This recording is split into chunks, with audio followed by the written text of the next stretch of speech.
Wanita Indonesia jadi bos tempe di Afrika, dapat jutaan meski hanya dijual Rp20.000.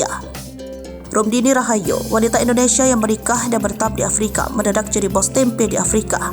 Wanita yang menikah dengan pria asal Nigeria bernama Ezekiel itu pelan-pelan membangun bisnis makanan dengan memperkenalkan tempe ke luar negeri. Pelansir dari kanal YouTube-nya, Rahayu menuliskan video yang mana dia mengaku mendapat omset jutaan, dibantu asisten rumah tangganya yang bernama Sarah. Rahayu sibuk memproduksi tempe di rumah. Step by step, Rahayu membagikan proses saat dirinya membuat pesanan tempe dari teman-temannya. Ini masih panas dan besok baru bisa matang. Selain bikin tempe, aku juga bikin toge. Kalau toge ini buat makananku teman-teman, ujar Rahayu.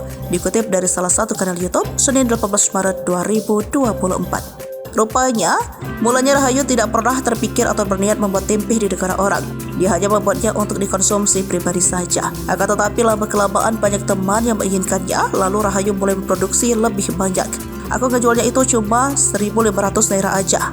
1.500 naira ini pada saat itu setara dengan 20.000 dan kata temanku itu jualannya kemurahan karena aku juga pakainya plastik yang bagus. Katanya kan apa-apa di Nigeria mahal. Cuma kalau awal bisnis aku jual segitu dulu ya teman-teman, ujarnya. Seiring berjalannya waktu, pesanan Rahayu semakin meningkat dan diminati pelanggannya.